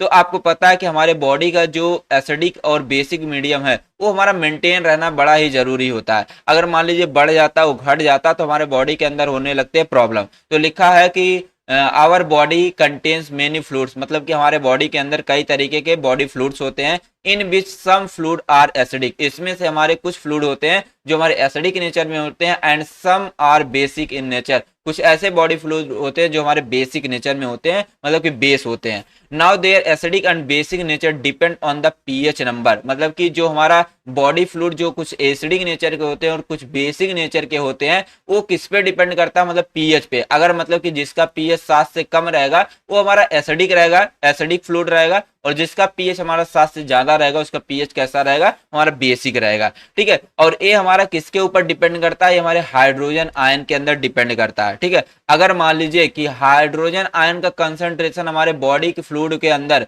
मतलब कि बॉडी फ्लूइड मान लीजिए ब्लड है, ब्लड के अंदर हाइड्रोजन की कंसंट्रेशन क्या है, मतलब कि इसकी मात्रा ज्यादा है, तो हमारा जो सोल्यूशन है वो कैसा रहेगा, हमारा एसिडिक लो पीएच उसका रहेगा। मतलब कि अगर हाइड्रोजन की संख्या जो है हमारे बॉडी फ्लूइड के अंदर ज्यादा रहेगा, उसका पीएच उतना ही कम होगा। ठीक है, उसका पीएच उतना ही कम होगा, मतलब कि वो किस नेचर का रहेगा, एसिडिक नेचर का रहेगा। और अगर हमारे बॉडी फ्लूइड के अंदर हाइड्रोजन आयन की जो संख्या, मतलब उसकी जो कंसंट्रेशन है वो अगर हमारी कम रहती है, तो हमारा जो बॉडी फ्लूइड रहेगा वो उसका जो पीएच रहेगा वो हमारा ज्यादा रहेगा, मतलब कि बेसिक नेचर का हो जाएगा। अब देखिए समझिए, यहाँ पे ध्यान से समझिए, लिखा गया है the pH level of this solution important to perform the various function of if they are so variation they it many cause severe damage. मतलब कि हमारे जो बॉडी फ्लूइड होते हैं उसका पीएच जो होता है, मतलब कि एक लेवल में रहना बड़ा ही जरूरी होता है। अगर मान लीजिए कि हमारा जो पीएच होता है, बॉडी का जो पीएच होता है, अगर बढ़ जाता है या तो घट जाता है, तो हमारे बॉडी के अंदर कई सारे डैमेज देखने को मिल जाते हैं। यहाँ पे जैसे एग्जांपल दिया गया कि हमारा जो ब्लड होता है, ब्लड का जो पीएच रेंज होता है 7.42 होता है। ठीक है, अगर इससे ज्यादा हो जाता, अगर इससे कम हो जाता, मान लीजिए कि हमारा 6.8 से 8.0 तक रहता है हमारा जो ब्लड का पीएच है, अगर इतना रहता, इतने रेंज में रहता, तो हमें कोई भी प्रॉब्लम नहीं होगी। लेकिन अगर इससे क्या होता है, इससे ज्यादा हो जाता है। और ज्यादा कब होगा, जब हमारे हाइड्रोजन आयन की संख्या बढ़ेगी, तो हमारे जो एसिडिटी इसकी, मतलब कि एसिडिक नेचर इसका बढ़ता जाए, सॉरी इसका जो पीएच है वो हमारा घटता जाएगा, मतलब एसिडिक नेचर का होता जाएगा। अगर इसकी संख्या, मतलब कि हाइड्रोजन आयन की संख्या हमारे ब्लड के अंदर घटने लगा, तो उसकी जो पीएच लेवल है वो हमारा बढ़ता जाएगा। पीएच लेवल जब बढ़ेगा तो हमारा सॉल्यूशन कैसा हो जाएगा, मतलब कि बेसिक नेचर वो होता चला जाएगा। वही सारी चीजें यहाँ पे देख लीजिए लिखा गया।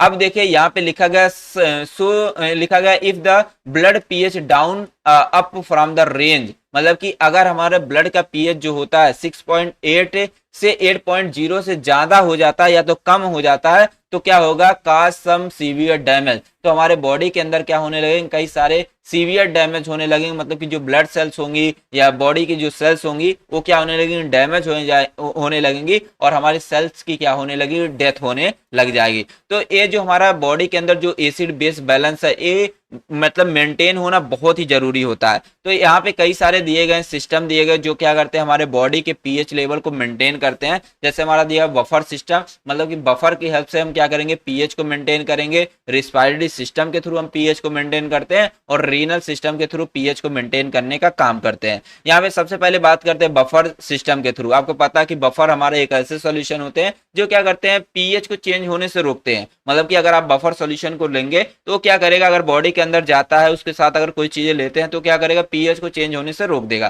तो लिखा बफर आर दो solution which resist the pH change of pH which maintain the acid base balance. मतलब कि बफर एक ऐसे सोल्यूशन होते हैं जो क्या करते हैं, पीएच को चेंज होने से रोकते हैं, और ये क्या करता है, एसिड बेस बैलेंस जो है उसको मेंटेन बनाने का काम करता है। और आगे यहाँ पे देख सकते हैं लिखा गया है, कहाँ चला गया, और यहाँ पे दूसरी पॉइंट लिखा गया, they convert strong acid base into the weak acid and weak base. अगर हमारे बॉडी के अंदर स्ट्रॉन्ग एसिड या तो हमारा स्ट्रॉन्ग बेस बन गया है, तो हमारा बफर क्या करेगा, उसको मेंटेन करके किस में लाएगा, वीक एसिड और वीक बेस में करता है। मतलब कि ये हमारे बॉडी के अंदर अब नुकसान नहीं करेगा। अगर लेकिन हमारे बॉडी के अंदर स्ट्रॉन्ग एसिड रहता है, स्ट्रॉन्ग बेस रहता है, तो क्या करेगा, हमारी सेल को डेथ कर देगी। तो यहाँ पे कई सारे हमारे दिए गए हैं बफर सिस्टम दिए गए जो हमारे क्या करते हैं, एसिड और बेस के लेवल को मेंटेन करते हैं हमारे बॉडी के अंदर। जैसे हमारे बाइकार्बोनेट हो गए और फास्फेट बफर हो गए, ये दोनों बफर क्या करते हैं, हमारे बॉडी के अंदर अगर एसिड बेस बैलेंस अगर डिसबैलेंस हो गया है, ठीक है, उसको क्या करेंगे, मेंटेन करेंगे। तो सबसे पहले आता है हमारा बाइकार्बोनेट बफर सिस्टम।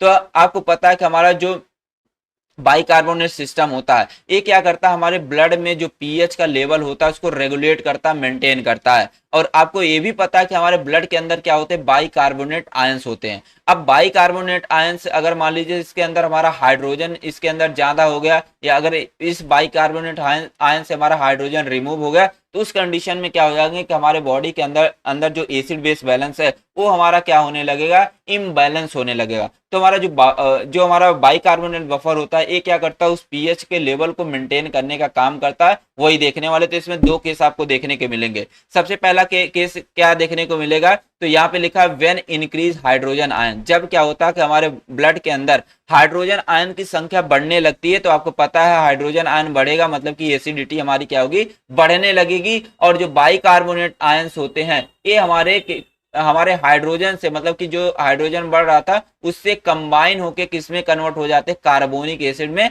कन्वर्ट हो जाते हैं। और कार्बोनिक एसिड क्या है, एक तरीके का हमारा वीक एसिड होता है। देख लीजिए यहाँ पे हमारा क्या है, मान लीजिए कि हमारे बॉडी के अंदर क्या हो गए, हाइड्रोजन की संख्या बढ़ गई, तो उस कंडीशन में क्या होगा, हमारा जो पीएच का लेवल है वो हमारा क्या होने लगेगा, घटने लगेगा, मतलब कि एसिडिक नेचर का हो जाएगा। अब इसको मेंटेन करना तो क्या देंगे हम, बाइकार्बोनेट आयन देंगे। तो बाइकार्बोनेट आयन जैसे देते हैं ये क्या करता है, जो बढ़े हुए हाइड्रोजन रहते हैं उससे हमारा रिएक्ट करेगा, रिएक्ट करके क्या बना लेगा, एक वीक एसिड बना लेगा, और जिसके वजह से हमारा जो एसिड बेस बैलेंस है वो मेंटेन हो जाता है। ठीक है, मतलब कि यहाँ पे एसिड का लेवल मेंटेन होगा। अब दूसरा केस आता है, मान लीजिए कि अगर हाइड्रोजन की संख्या जो है घटने लगती है, मतलब कि बेसिसिटी क्या होने लगेगी, बढ़ने लग जाएगी।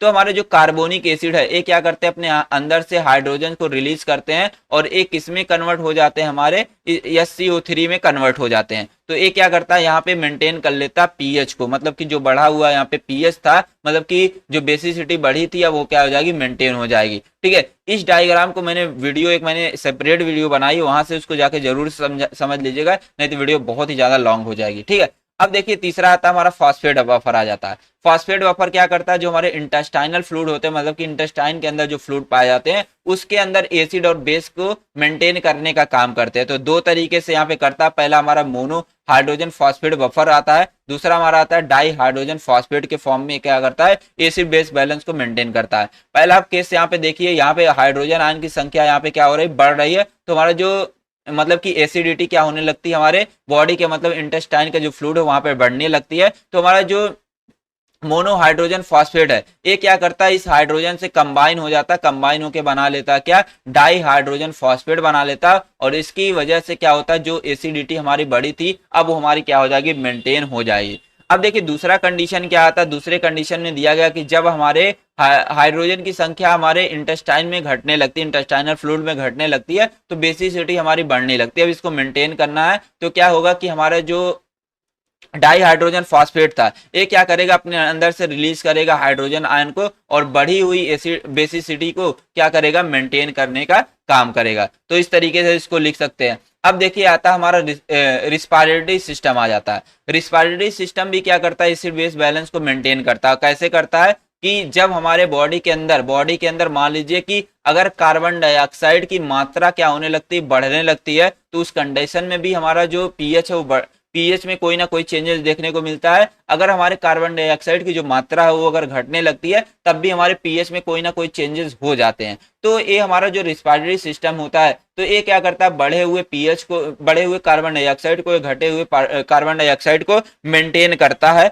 मतलब कि जो बढ़ा हुआ पीएच रहता है, घटा हुआ पीएच रहता है, उसको मेंटेन करके एसिड बेस बैलेंस को मेंटेन करता है। वही देखने वाले इसमें भी दो केसेस आपको देखने को मिलेंगे, आपको यहाँ पे समझा देते हैं एक एक करके। ठीक है, डायग्राम को छोटा कर लेते हैं ताकि आपको अच्छे से दिखे। तो यहाँ पे देख सकते हैं पहला केस आ जाता है कि अगर कार्बन डाइऑक्साइड की संख्या, मतलब कि कार्बन डाइऑक्साइड हमारे बॉडी के अंदर बढ़ने लगा तो क्या होगा कि हमारी जो ब्रेन है ये हमारी स्टिमुलेट हो जाती है, और जो हमारे आरटीआर रिसेप्टर होते हैं उसको क्या कर देता है, स्टिमुलेट कर देता है, एक्टिवेट कर देता है। एक्टिवेट जैसे होगा तो मतलब कि हमारा जो एसिडिटी हमारे बॉडी के अंदर वो बढ़ने लगती है, बढ़ने लगेगी, मतलब कि जो रिस्पायरेशन रेट होता है वो भी क्या होने लगेगा, बढ़ने लगेगा। और हमारा जो increase removal of carbon dioxide, और हमारा जो रिस्पायरेटरी रेट जैसे ही बढ़ जाएगा, मतलब कि जो सांस लेने की दर है वो जब बढ़ जाएगा तो हमारा जो कार्बन डाइऑक्साइड होता है उसकी संख्या निकलने की क्या हो जाती है, बाहर निकलने की जो संख्या होती है बढ़ जाती है, और हमारा पीएच क्या हो जाता है, मेंटेन हो जाता है। मैंने बोला कि अगर हमारे बॉडी के अंदर जो कार्बन डाइऑक्साइड है अगर इसकी संख्या बढ़ गई मतलब कि हमारा क्या हो जाएगा, बॉडी के अंदर एसिडिटी बढ़ जाएगी। जैसे एसिडिटी बढ़ेगी तो तुरंत ब्रेन हमारा स्टिमुलेट होगा और जो हमारे आर्टरीज होंगी, आर्टरीज के जो रिसेप्टर होंगे उसको क्या करेगा, एक्टिवेट कर देगा। और एक्टिवेट जैसे होगा तुरंत ये मैसेज भेजेगा हमारे रिस्पायरेटरी सिस्टम के पास। रिस्पायरेटरी सिस्टम क्या करता है, वो अपना रेट बढ़ा देता है। रेट जैसे ही बढ़ा देगा तो कार्बन डाइऑक्साइड ज्यादा से ज्यादा बाहर निकलने लगेंगे और जो बढ़ा हुआ यहाँ पे एसिड था वो हमारा क्या हो जाएगा, मेंटेन हो जाएगा। अब देखिए दूसरा केस आ जाता है, मान लीजिए कि हमारे बॉडी के अंदर कार्बन डाइऑक्साइड की संख्या हमारी क्या होने लगी, घटने लगी, डिक्रीज होने लगी, मतलब कि हमारा जो बेसिसिटी है वो हमारा बढ़ने लग जाएगा। अब जैसे ही बढ़ेगा तुरंत हमारा जो ब्रेन है मैसेज भेजेगी, आर्टरियल रिसेप्टर के पास भेजेंगी, तुरंत क्या हो जाएगा, यहाँ पे हमारा जो रिस्पायरेशन का जो रेट है वो हमारा क्या हो जाएगा, डिक्रीज हो जाएगा और जो कार्बन डाइऑक्साइड की संख्या हमारे ब्लड के अंदर बढ़ने लग जाएगी और हमारा जो पीएच का लेवल हो वो हमारा क्या हो जाएगा, मेंटेन हो जाएगा। ठीक है, तो आई होप आपको ये सारी चीजें समझ में आ गई होंगी। अब थोड़ा सा और बचा है, ज्यादा नहीं, थोड़े से और वीडियो आपको देखने हैं। ठीक है, यहाँ पे चलते हैं रीनल सिस्टम के बारे में। रीनल सिस्टम में क्या लिखने हैं आपको कि आपको पता है कि हमारा जो ब्लड होता है, ब्लड के अंदर बाइकार्बोनेट आयन होते हैं। बाइकार्बोनेट का रीअब्जॉर्प्शन कहाँ पे होता है, हमारे किडनी के अंदर होता है। अब अगर मान लेते हैं हमारा रीअब्जॉर्प्शन जो है एक बाइकार्बोनेट का आयन का ज्यादा हो जाता है, उस कंडीशन में क्या होता है कि हमारा जो एसिड बेस बैलेंस है वो हमारा बढ़ जाता है। ठीक है, मतलब कि एसिड बेस बैलेंस है वो हमारा इम्बैलेंस हो जाता है। तो हमारा रीनल सिस्टम क्या करता है, इसकी रीअब्जॉर्प्शन को रोक देता है और इसके एक्सक्रीशन को बढ़ा देता है, किसके थ्रू, यूरिन के थ्रू बढ़ा देता है, और जिसके वजह से हमारा एसिड बेस बैलेंस है वो हमारा मेंटेन हो जाता है। अब देखिए शॉर्ट क्वेश्चन के बारे में बात करते हैं। शॉर्ट क्वेश्चन हमारे बड़े इजी दिए गए हैं। सबसे पहले पूछा गया कि ideal properties of buffer solution. Buffer solution के आइडियल प्रॉपर्टीज बोलिए क्या होते हैं। तो ये हमारा क्या होता है, लिखा जो हमारे बफर सॉल्यूशन होते हैं क्या करते हैं, पीएच को डिफाइन करने का काम करते हैं। मतलब कि बफर सॉल्यूशन हमें ये बताते हैं किसी भी सॉल्यूशन का पीएच कितना है, ठीक है, उसको बताने का काम करते हैं। दूसरा दिया गया इसकी प्रॉपर्टी है कि it pH does not change on standing for the long period of time. मतलब कि हमारा जो है बफर सॉल्यूशन हमें ये बताता है कि हमारा जो सॉल्यूशन है, ठीक है, उसमें जो चेंजिंग है कितने टाइम बाद होंगे। मतलब कि मान लीजिए ये सॉल्यूशन है, इस सॉल्यूशन के अंदर कितने हम डालते जाएं, एसिड को डालते जाएं, इसके अंदर पीएच तब चेंज होंगे, उसको बताने का काम हमारा ये करता है। मतलब कि कितने टाइम बाद इस सॉल्यूशन का पीएच हमारा चेंज होगा जब हम एसिड को इसके अंदर डालेंगे। ठीक है, अगला देखिए लिखा गया it pH does not change on dilution. मतलब कि ये क्या करता, बताता है हमें कि हमारे पीएच में कब चेंजेस होने वाले हैं। मतलब कि जब क्या करेंगे, किसी भी सॉल्यूशन के अंदर एसिड बेस को डालते हैं, डाइल्यूशन करते हैं, तो उसमें हमें चेंजेस कब देखने को मिलते हैं ये बताने का काम करता है। और ये क्या करता है, पीएच को चेंज होने से रजिस्ट करता है। ठीक है, ये सारी चीजें बताने का काम करता है। तो वही अगला पॉइंट भी लिखा गया कि हमारे स्मॉल अमाउंट में जब एसिड बेस को हम क्या करते हैं, किसी भी सॉल्यूशन के अंदर ऐड करते हैं तो उसमें स्लाइटली जो चेंजेस होते हैं उसको भी डिटरमाइन करने के लिए हम क्या करते हैं, जो बफर सॉल्यूशन है उसका यूज करते हैं। ठीक है, पीएच मीटर में भी इसका यूज करते हैं, सारी चीजें आप लिख सकते हैं। अब देखिए पूछा गया अगला, right WHO composition of ORS. ORS का कंपोजिशन क्या होता है आपको लिखना है। तो जो ओआरएस होता है हमारा ग्लूकोज से, ठीक है, सोडियम क्लोराइड से, पोटेशियम क्लोराइड से और सोडियम सिट्रेट से मिलके बना हुआ होता है, आप लिख देंगे। तो आप इसके बारे में जरूर से पढ़ के जाएंगे कि ओआरएस क्या होता है, ओआरएस का कंपोजिशन होता है, उसमें कितनी कितनी अमाउंट में कौन कौन से इंग्रेडिएंट डाले जाते हैं। अगला पूछा गया बफर कैपेसिटी क्या होते हैं या बफर कैपेसिटी को कैसे रिप्रेजेंट करते हैं। तो बफर की कैपेसिटी जो होती है इसको बीटा से डिनोट करते हैं। और बफर कैपेसिटी का मतलब होता है, मान लीजिए कि कोई भी सोल्यूशन है, अगर इसके अंदर हम एसिड डालते हैं, एसिड बेस को डालते हैं, तो ये हमारा सॉल्यूशन एसिड बेस को कब तक सहेगा, कब तक सह सकता है, इसमें पीएच कब, मतलब कि कितना देर तक ये मतलब सह सकता है एसिड बेस को, उसी को बोलते हैं बफर कैपेसिटी बोलते हैं। तो लिखा the ability of buffer solution, हमारा बफर सॉल्यूशन मतलब कि पीएच रजिस्ट होने से कब तक अपने आप को रोक सकता है, वो हमारा कहलाता है बफर कैपेसिटी। ठीक है, जैसे मान लीजिए कि आपकी कैपेसिटी क्या है, 50 केजी ले जाने की आपकी कैपेसिटी है। अब मान लीजिए कि मैंने आपके ऊपर कितना रख दिया, 70 केजी रख दिया, तो आप क्या हो जाएंगे, नीचे बैठ जाएंगे।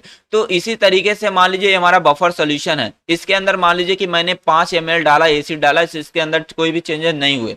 जैसे ही मैंने 60वां ml डाला तो तुरंत इसके अंदर चेंजेस हो गए। मतलब कि इस बफर सॉल्यूशन की कितनी कैपेसिटी है किसी एसिड और बेस को झेलने की, वही कहलाता है बफर कैपेसिटी कहलाता है। बफर कैपेसिटी जो होते हैं इसको हम बफर इंडेक्स भी बोलते हैं या बफर वैल्यू भी बोलते हैं, और इसको बीटा से डिनोट करते हैं। और इसका जो फार्मूला होता है beta equal to delta B upon delta P L. B delta B जो होता है हमारा changes in amount of acid base, मतलब कि कितना एसिड बेस को हम डाल रहे हैं, कितना चेंजेस हो रहे हैं, ठीक है, मतलब कि कितना यहाँ पे हम डालते जा रहे हैं किसी भी सॉल्यूशन के अंदर और उसमें कितने चेंजेस हो रहे हैं उसको आप यहाँ लिख देंगे। अब देखिए पूछा गया कि ओआरएस का क्या हमारा फंक्शन होता है, तो डिहाइड्रेशन में इसका यूज करते हैं। अगर हमारे बॉडी के अंदर सोडियम इलेक्ट्रोलाइट इम्बैलेंस हो गया उसको लिए यूज करते हैं। सोडियम पोटेशियम की कमी हो गई तब यूज करते हैं, और क्लोराइड की कमी हो गई तब उसके लिए यूज करते हैं। अब आगे पूछा गया आर्हेनियस की लिमिटेशंस क्या थी, और सबसे पहले आप याद रखिएगा आर्हेनियस की थ्योरी क्या है। आर्हेनियस साहब ने बोला था कि जब क्या करते हैं किसी भी सब्सटेंस को किसी वाटर के अंदर डालते हैं, अगर वो एच पॉजिटिव देता है वो हमारा एसिड कहलाएगा, अगर हमारा सब्सटेंस OH निगेटिव देता है वो हमारा बेस कहलाएगा। ये मैंने ओवरव्यू यहाँ पे बता दिए। अब इनकी लिमिटेशन क्या थी, सबसे पहला कि ये हमारे एक्वस सॉल्यूशन के लिए ही सिर्फ अप्लाई होते हैं, ये नॉन एक्वस सॉल्यूशन के लिए नहीं अप्लाई होते हैं। और इन्होंने बोला था कुछ मतलब कि इन्होंने बोला था कि जो हमारे सब्सटेंस होते हैं हमारे H पॉजिटिव देंगे तो हमारे एसिड कहलाएंगे, और हमारे कुछ ऐसे सब्सटेंस होते हैं जो हमारे OH निगेटिव देंगे तो बेस कहलाएंगे। लेकिन जैसे मान लीजिए मैंने लिख दिया NH3 लिख दिया, तो NH3 के बारे में इन्होंने नहीं बता पाया कि हमारे एसिड है कि बेस है, मतलब कि इसको क्या किया गया और किसी भी वाटर के अंदर डाला गया तो ये हमारा ना तो दिया H पॉजिटिव दिया ना तो O निगेटिव दिया, मतलब कि इन्होंने इसके बारे में बता नहीं पाए। और जैसे NO2 के बारे में भी इन्होंने नहीं बता पाया कि हमारे एसिड है कि बेस है, ठीक है, ये सारी चीजें। अब देखिए प्रीवियस ईयर क्वेश्चन पेपर में दो बार भी पूछा गया कि हमारे आइसोटोनिक सॉल्यूशन और आइसोऑस्मोटिक सॉल्यूशन होते क्या, ठीक है। आइसोटोनिक सॉल्यूशन देख सकते हैं, isotonic solution refer to same solute concentration, मैंने ऊपर ही बताया था। आइसोटोनिक सॉल्यूशन एक ऐसे सॉल्यूशन होती है जिसकी टोनोसिटी 0.9% वॉल्यूम के इक्वल, इसको बोलते हैं आइसोटोनिक सॉल्यूशन बोलते हैं। लेकिन यहाँ पे हमारे दूसरा जो आ जाता है आइसोऑस्मोटिक सॉल्यूशन आ जाते हैं, ठीक है। यहाँ पे लिखा था isoosmotic solution direct situation to solution having the same osmotic pressure, मतलब दो सॉल्यूशन रखे, दोनों का जो ऑस्मोटिक प्रेशर अगर सेम रहते हैं तो वो हमारे क्या कहलाते हैं, आइसोऑस्मोटिक सॉल्यूशन कहलाते हैं, ठीक है। डिफिनेशन यहाँ से देख लीजिएगा। अब देखिए आगे पूछा गया डेंटिफ्राइसेस क्या होते हैं। डेंटिफ्राइसेस एक ऐसे सब्सटेंस होते हैं जिसका यूज हम दांत को साफ करने के लिए करते हैं, उसको बोलते हैं डेंटिफ्राइसेस, और इसका यूज हम ब्रश के साथ करते हैं या फिंगर से करते हैं, जैसे हमारे पेज में प्रोडक्ट जेल क्रीम आ गए, ठीक है। अब देखिए आगे आ जाता है हमारा डेंटिस्टाइजिंग एजेंट क्या होता है। डिसेंसिटाइजिंग एजेंट एक ऐसे एजेंट होते हैं जिसका यूज हम दांतों में होने वाले संस्थान मतलब झंझनाहट को ठीक करने के लिए करते हैं, ठीक है, ऐसी चीजें लिख देंगे। अब देखिए पूछा गया हमारे एक यूनिट नंबर से लिमिट फॉर क्लोराइड में नाइट्रिक एसिड यूज किया जाता है, आप देख लीजिए, ठीक है। अब देखिए जिंक यूजिनॉल का कंपोजिशन क्या होता है, ठीक है, जिंक यूजिनॉल जो सीमेंट का कंपोजिशन क्या होता है, तो वो हमारा जो होता है जिंक ऑक्साइड और यूजिनॉल दोनों से मिलकर हमारा जिंक यूजिनॉल बना होता है। समझिए ये हमने सॉल्व कर लिया यूनिट सेकंड के सारे इंपॉर्टेंट क्वेश्चन और सॉल्यूशन के बारे में। अगर अभी भी आपके कोई भी डाउट्स रहते हैं तो कमेंट बॉक्स में जरूर बताइए। थैंक्स फॉर वॉचिंग, मिलते हैं नेक्स्ट वीडियो में, तब तक के लिए टेक केयर, बाय। आइए तुरंत आइए।